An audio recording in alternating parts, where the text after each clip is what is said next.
Lieutenant Emma Carter sat in the dimly lit command center of the Galactic Defense Fleet, her eyes fixed on the holographic display hovering above the table.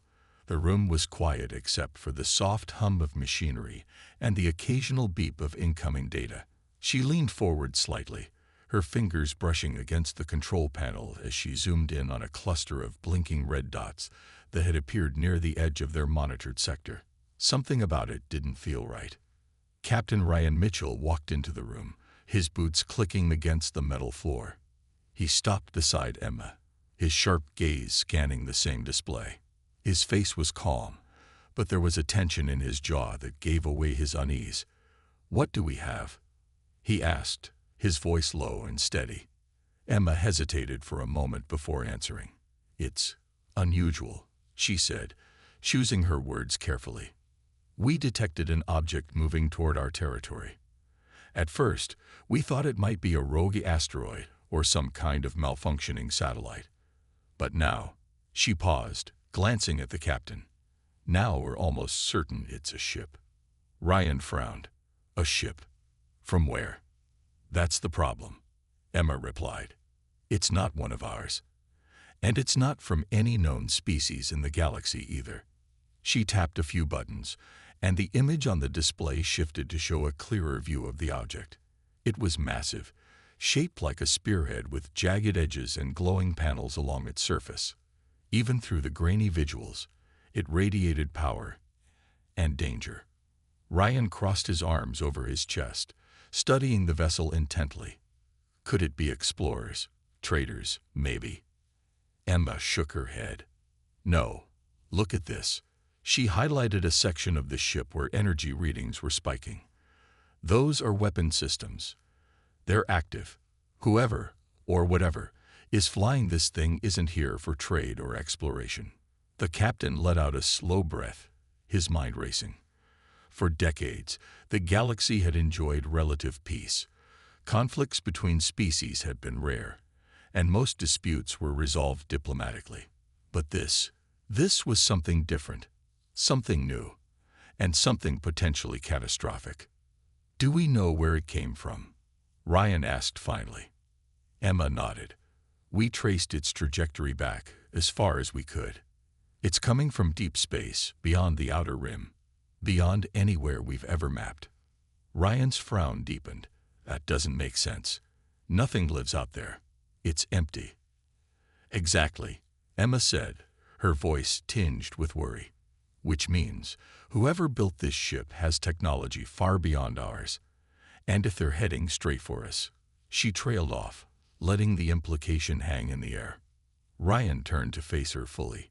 "You think they're hostile?" "I don't know," Emma admitted. "But I do know this. No one sends a warship into someone else's territory without a reason. And if they're willing to travel all this way just to get here..." She swallowed hard. "Well, we should prepare for the worst." Ryan stared at the display for another long moment, then nodded. "Agreed. Alert the council. Tell them we need to discuss this immediately, and start mobilizing the fleet. We may not have much time." As Emma hurried to carry out his orders, Ryan remained standing by the display, his thoughts heavy. He had spent years serving in the Galactic Defense Fleet, protecting the fragile peace that held the galaxy together. But this felt like something entirely different. This wasn't just a threat, it was a warning, a message written in steel and fire. And as the red dots on the display crept closer to their borders, Ryan couldn't shake the feeling that everything was about to change. For better or worse. The doors to the council chamber slid open with a soft hiss, and Senator Laura Bennett stepped inside. The room was already filled with murmurs as representatives from across the galaxy gathered around the circular table. Above them, a massive holographic map displayed the approaching warship, its red marker inching closer to their territory with each passing moment.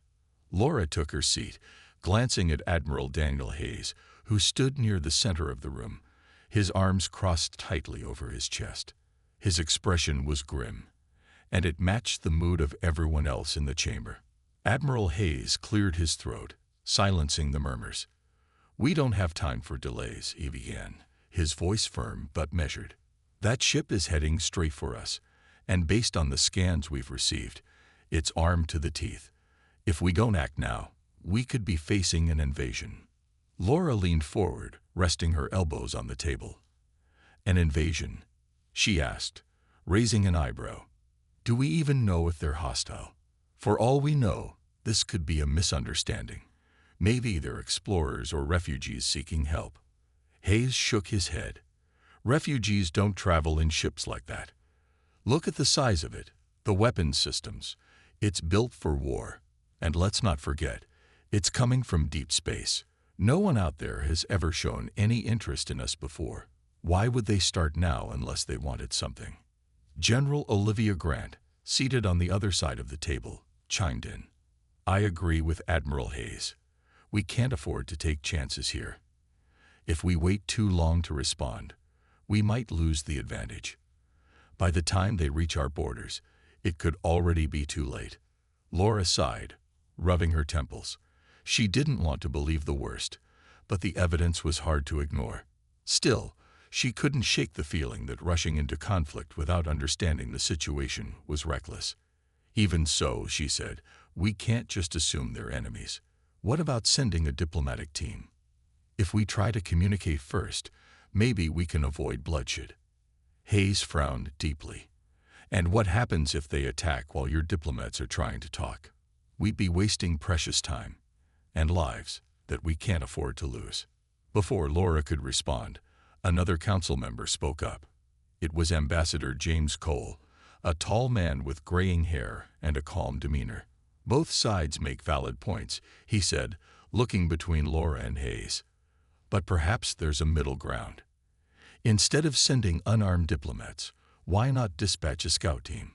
A small, well-equipped crew could gather intelligence on the ship without provoking it. That way, we'll know exactly what we're dealing with before committing to anything drastic. The room fell silent as everyone considered the idea. It wasn't perfect, but it seemed like the safest option. After a few moments, Hayes nodded reluctantly. Fine, he said, but I want my best people on this. If things go south, they'll need to be ready to fight. Laura glanced at him, sensing the tension in his words. Agreed, she replied. Let's hope it doesn't come to that. With the decision made, the council adjourned, leaving Hayes and Grant to select the crew for the scouting mission. As Laura walked out of the chamber, she felt a knot tighten in her stomach. She wanted to believe that diplomacy could solve this, but deep down, she feared that the galaxy was standing on the brink of something far bigger and far more dangerous than anyone realized. Back in the command center, Lieutenant Emma Carter watched as updates from the council filtered in. When she read about the scouting mission, her heart sank. She knew what it meant. Someone would have to face whatever was coming their way, alone and unprepared. And no matter how skilled they were, there was no guarantee they'd return. The corridors of the Vanguard shook violently as Alex Monroe and Harper Davis raced toward their escape pod. The once silent ship now roared with the sounds of collapsing systems and exploding conduits. Sparks rained down from the ceiling, and sections of the walls crumbled under the strain of the self-destruct sequence. Each step forward felt like a battle against time itself. Faster! Alex shouted, glancing over his shoulder as another tremor nearly knocked him off balance.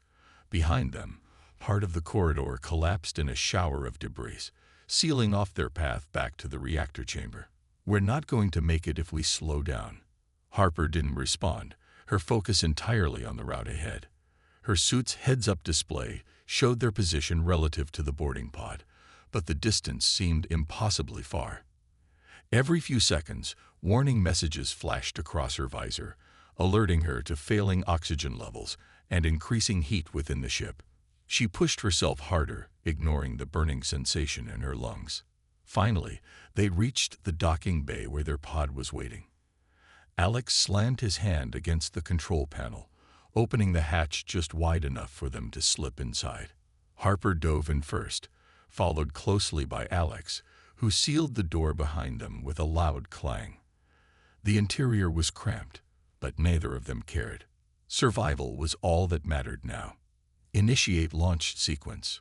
Alex barked, strapping himself into the seat. Harper's fingers flew across the controls, her hands trembling slightly as she input the commands. Outside, the Vanguard groaned ominously, its massive frame beginning to break apart. Just as the countdown on the dashboard hit 0, the pod detached from the hull and shot away into space. For a moment, they were weightless, watching through the small viewport as the Vanguard grew smaller behind them. Then, without warning, the warship erupted in a blinding explosion. A shockwave rippled outward, sending debris hurtling in every direction. The pod rocked violently, its protective shielding barely holding up against the force. Alex gripped the armrests of his seat tightly, his knuckles white. "Hold on," he yelled, though Harper was already bracing herself. The pod spun wildly for several seconds before stabilizing, leaving them both breathless and shaken. When the chaos subsided, silence filled the tiny cabin. Alex leaned back in his seat, closing his eyes for a moment as he tried to steady his racing heart. Harper removed her helmet, wiping sweat from her forehead with a shaky hand. Neither of them spoke right away, too overwhelmed by what had just happened. "We did it," Harper said finally, her voice hoarse but tinged with disbelief. "It's over." Alex nodded slowly, opening his eyes to look at her. "Yeah, but at what cost?" They sat there in silence for a while, staring out at the wreckage floating in the void. Pieces of the Vanguard drifted aimlessly, remnants of a machine that had nearly brought the galaxy to its knees. Despite their victory, neither of them felt triumphant. Too much had been lost along the way. Ships, lives, hope. After a few minutes, Alex activated the comms system, attempting to contact the fleet. Static greeted him at first, but eventually, Admiral Hayes's voice broke through. "Monroe, is that you?" "It's us, sir," Alex replied, relief washing over him. "The Vanguard is destroyed." There was a long pause before Hayes responded, his tone heavy with emotion. "Good work, Captain. Get yourselves back here. We'll debrief you when you arrive." As Alex cut the transmission, Harper let out a deep sigh. "Do you think this is really the end?" she asked quietly. Alex glanced at her, then back at the stars outside the viewport. "I don't know," he admitted, "but whatever comes next, we'll face it together." The pod continued its journey back to the fleet, carrying 2 survivors who had faced death and emerged victorious, but forever changed. The Shadow Strike drifted silently in the darkness, its cloaking system keeping it hidden from the massive warship looming nearby. Captain Alex Monroe stood at the center of the bridge, his eyes fixed on the holographic display showing the Vanguard asterisk. The crew worked quietly around him, their movements tense and deliberate. Everyone knew they were risking their lives just by being this close. "Try hailing them again," Alex said, his voice calm but firm. "Use every frequency we have." Harper Davis nodded and began inputting commands into her console. For several minutes, the only sound on the bridge was the soft hum of the ship's systems and the occasional beep of Harper's controls. Then finally, a response came, but not the kind anyone expected. A burst of static filled the speakers, followed by a low mechanical tone that sent shivers down everyone's spines. It wasn't speech, at least not in any language the crew recognized. Instead, it sounded like a warning, cold and emotionless. Before anyone could react, the Vanguard unleashed a barrage of missiles directly toward the Shadow Strike Evasive maneuvers. Alex shouted, gripping the edge of the command console as the ship jolted violently. Harper's hands flew across her controls, sending the Shadow Strike into a sharp dive. The missiles exploded behind them, lighting up the void with blinding flashes of energy. The shockwave rocked the ship, throwing some of the crew off balance. "We're hit," one of the engineers called out, his voice tight with panic. "Shields are holding, but barely." Alex clenched his jaw. "Keep us moving. Don't let them lock onto us." The Shadow Strike zigzagged through space, narrowly avoiding another wave of attacks. Harper's fingers moved furiously as she plotted a course away from the Vanguard But the larger ship was relentless. Its weapons tracked their movements with terrifying precision, forcing the smaller vessel to retreat further and further. Finally, after what felt like an eternity, the Shadow Strike managed to slip out of range. The crew let out a collective sigh of relief as the shaking subsided and the ship stabilized. Alex took a moment to steady himself before turning to Harper. "Status report." "We're clear for now," Harper replied, her voice shaky but determined. "But we can't go back there. That thing is too powerful." Alex nodded, his mind racing. They had barely survived their first encounter, and he knew they wouldn't get lucky twice. Still, they had gathered valuable data during the attack. He glanced at Dr. Natalie Brooks, who had been monitoring the transmission from her station. "Natalie, did you catch anything useful?" Natalie hesitated, her brow furrowed as she reviewed the information. "It's complicated," she said slowly. "That signal, it wasn't just noise. There's a pattern to it, almost like a code. I think it's a message." "A message?" Alex asked, raising an eyebrow. "What does it say?" Natalie frowned, tapping a few more keys. "It's fragmented, so I can't be sure yet. But based on the fragments I've decoded so far." She paused, looking up at Alex with a troubled expression. "It translates roughly to resistance is futile." The words hung heavy in the air, chilling everyone on the bridge. Alex stared at Natalie for a long moment, his thoughts swirling. If the Vanguard truly intended to conquer or destroy, then diplomacy was out of the question. This wasn't a negotiation. It was a declaration of dominance. "Get us back to the fleet," Alex ordered, his voice firm despite the unease settling in his chest. "We need to share this with Admiral Hayes immediately." As the Shadow Strike sped away from the battlefield, Alex couldn't shake the feeling that they had just witnessed the beginning of something far greater than any of them could comprehend. The Vanguard wasn't just a weapon. It was a harbinger of doom. And if they didn't act quickly, the entire galaxy would pay the price. The Shadow Strike re-entered the fleet's orbit, its damaged hull sparking faintly as it docked with the main command station. Captain Alex Monroe stepped off the ship alongside Dr. Natalie Brooks and Lieutenant Harper Davis, their faces grim. Admiral Daniel Hayes was waiting for them, his arms crossed tightly over his chest. His sharp eyes scanned the trio, taking in their weary expressions. "Well?" Hayes asked, cutting straight to the point. "What did you find?" Alex took a deep breath before speaking. "It's worse than we thought, sir.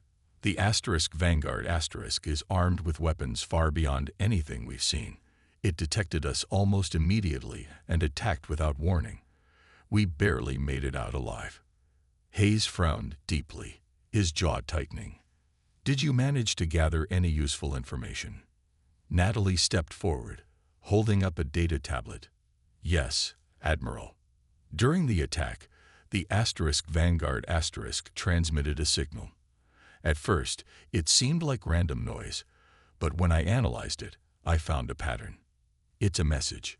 She hesitated, glancing at Alex briefly before continuing. "It translates to resistance is futile." A heavy silence fell over the room. Hayes stared at Natalie, his expression unreadable. Finally, he turned to Laura Bennett, who stood nearby. "Senator, I hope this convinces you that diplomacy isn't an option here." Laura sighed, rubbing her temples. "I never said diplomacy was impossible. But if what you're telling me is true..." She trailed off, shaking her head. "We need to prepare for the worst." Hayes nodded sharply. "Agreed. General Grant, begin mobilizing the fleet.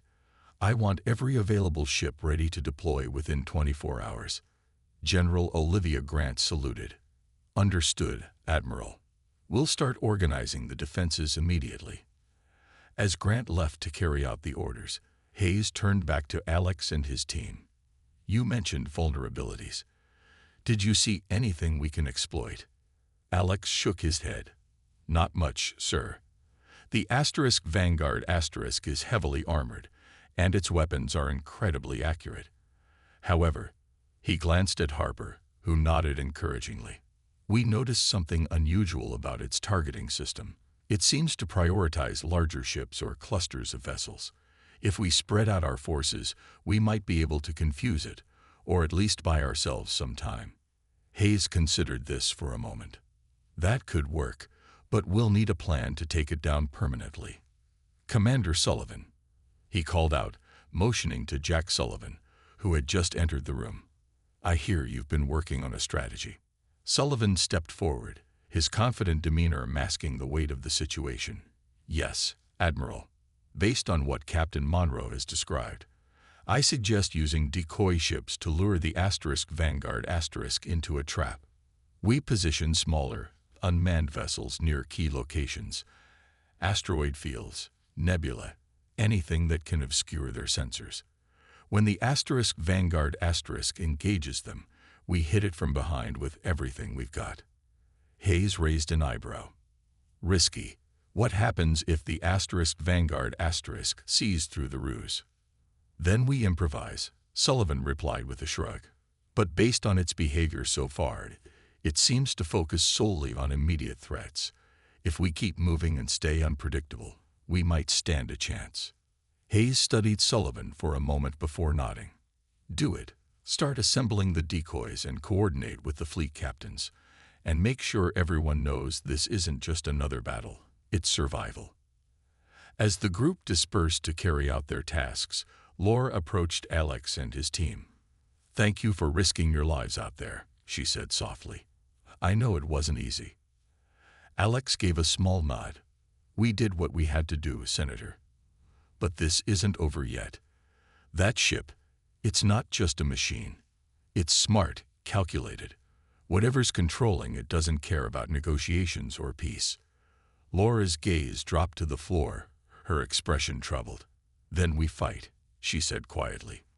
For all of us. Back in the command center, Hayes stared at the holographic map showing the Vanguard's projected path. With each passing hour, the red marker crept closer to their borders. Time was running out, and the stakes couldn't be higher. For the first time in decades, the galaxy faced a threat that could unite or destroy them all. The decoy ships moved into position near a dense asteroid field, their engines humming softly as they drifted through the void. Each vessel was unmanned, designed to mimic the appearance of larger warships. From a distance, they looked like an easy target, a vulnerable convoy ripe for destruction. Commander Jack Sullivan watched from the bridge of his command ship, the Eclipse *, his sharp eyes scanning the holographic display. There in place, Lieutenant Megan Cole reported, her voice steady despite the tension in the air. All decoys are operational and transmitting false signals. Sullivan nodded, leaning forward slightly. Good, now we wait. The crew worked quietly around him, their movements precise and deliberate. Everyone knew the stakes. If the plan failed, the entire fleet would be exposed and likely destroyed. The Vanguard had already proven itself to be a relentless and devastating opponent. No one wanted to face it head-on again. Minutes passed, then hours. The silence on the bridge was almost unbearable. Finally, a faint blip appeared on the sensors. Megan's eyes widened as she adjusted the display. Sir, it's here. The Vanguard has entered the sector. Sullivan straightened, his hands gripping the edge of the console. On the screen, the massive warship emerged from the darkness, its jagged edges glinting ominously in the light of a distant star. It moved slowly at first, scanning the area with methodical precision. Then, without warning, it opened fire. The decoys exploded one by one, their fake hulls disintegrating under the Vanguard's powerful weapons. The crew of the Eclipse flinched at each blast, knowing how easily those shots could have been aimed at them instead. But the real attack came moments later, when the Vanguard unleashed something entirely unexpected. A wave of energy pulsed outward from the ship, washing over the asteroid field and everything nearby. The Eclipse shuddered violently as its systems flickered and died.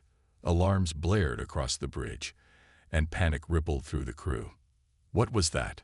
Sullivan shouted, struggling to maintain his balance. "It's some kind of EMP," Megan replied, her fingers flying across her controls. "Our shields are down, and half the fleet just went dark." Sullivan clenched his jaw, his mind racing. This wasn't supposed to happen. The decoys were meant to draw the Vanguard attention, not trigger a weapon capable of disabling an entire fleet. He turned to the communications officer.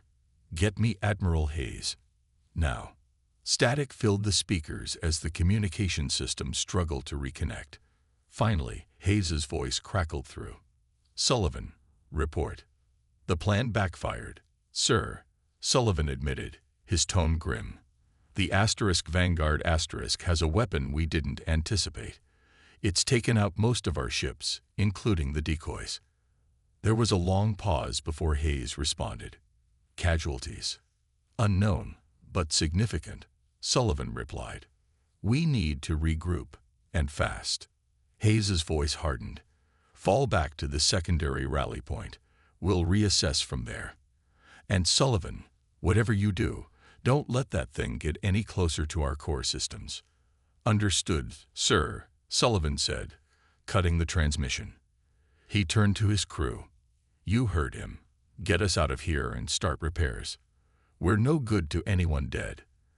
As the Eclipse limped away from the battlefield, Sullivan stared at the holographic display showing the Vanguard It loomed in the distance, its weapons still glowing faintly. For the first time, he felt a pang of doubt. This wasn't just advanced technology, it was otherworldly. How could they possibly fight something so powerful? Back at the main command station, Admiral Hayes slammed his fist against the table in frustration. The council members watched silently as he paced, his face red with anger. "This isn't working," he growled. "That thing doesn't think like us. It calculates every move, anticipates every strategy. We're playing checkers while it's playing chess." Senator Laura Bennett spoke up, her voice soft but firm. "Then we need to change the game. We can't keep throwing ships at it and hoping for the best. There has to be another way." Hayes stopped pacing, his gaze locking onto hers. "Do you have a better idea?" Laura hesitated, then shook her head. "Not yet.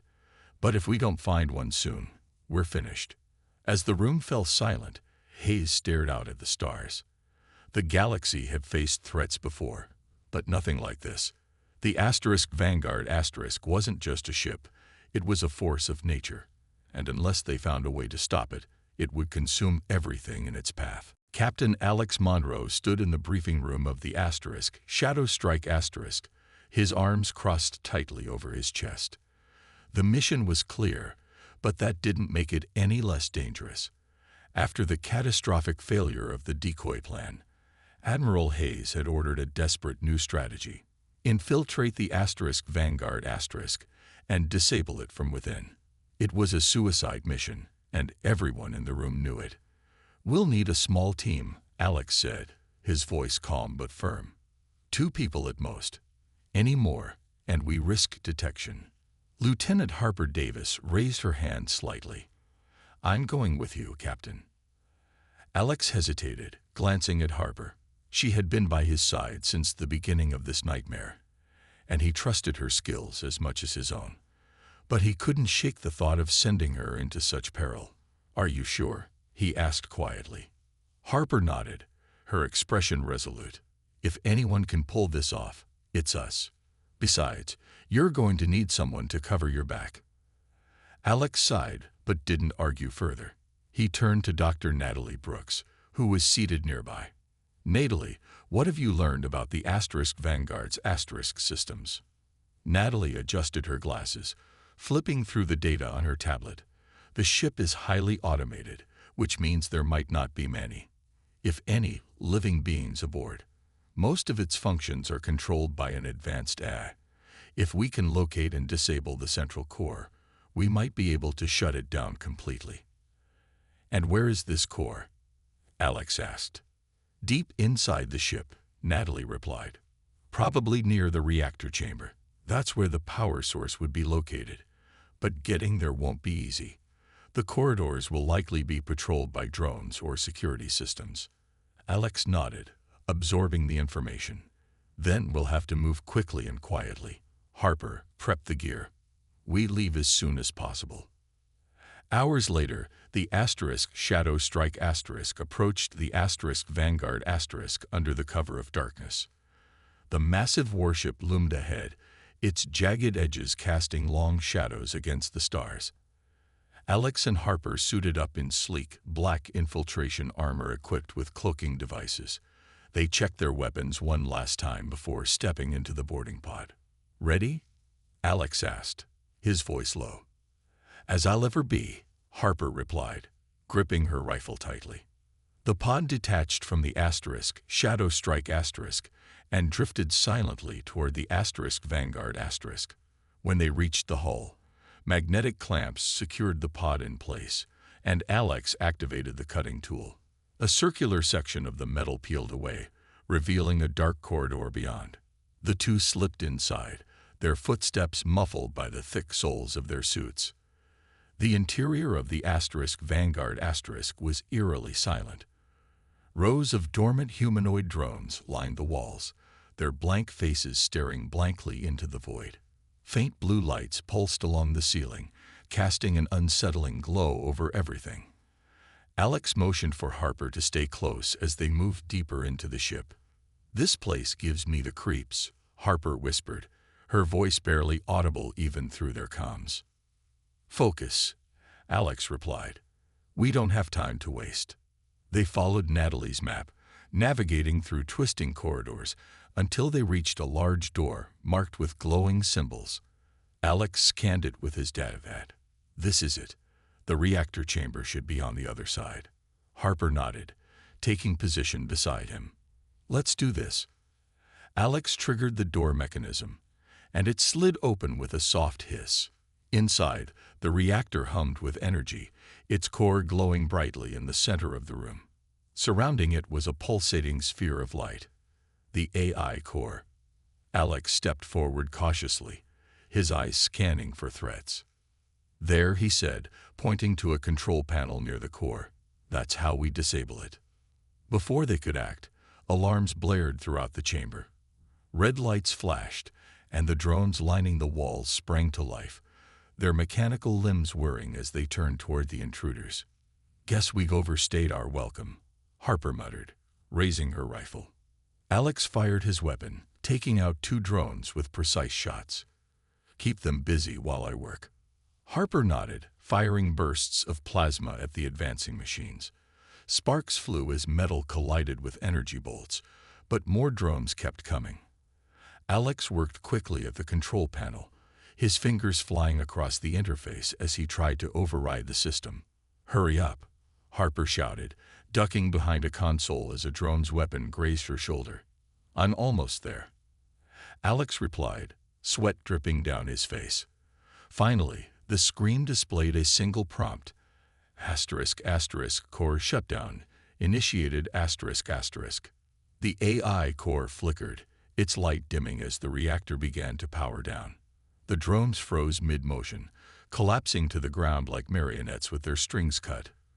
For a moment, there was silence. Captain Alex Monroe stood on the bridge of the Shadow Strike ***, his hands clasped tightly behind his back as he stared out at the vast expanse of space.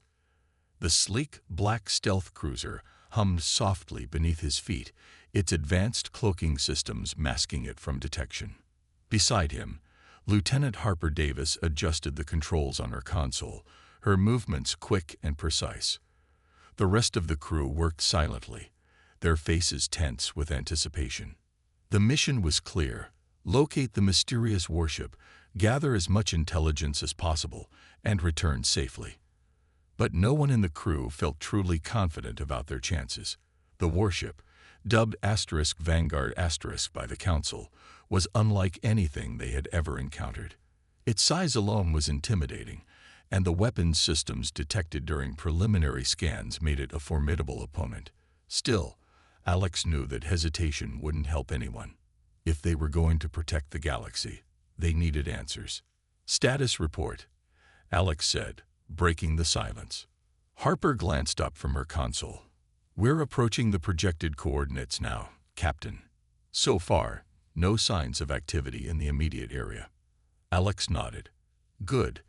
Keep the cloaking system active and reduce speed. We don't want to give ourselves away until we're absolutely sure what we're dealing with." The ship slowed, drifting quietly through the void. Minutes passed, and the tension in the room grew thicker. Then suddenly, the sensors picked up something massive ahead. Harper's eyes widened as she read the data streaming across her screen. "Captain, you need to see this." Alex moved closer to her station, leaning over her shoulder to get a better look. On the monitor was an image of the *Vanguard*, clearer than any scan they'd seen before. It loomed in the distance like a dark storm cloud, its jagged edges glinting faintly in the light of a nearby star. Even from their position, the sheer scale of the vessel was overwhelming. It dwarfed the Shadow Strike and could easily swallow an entire fleet whole. "What are those?"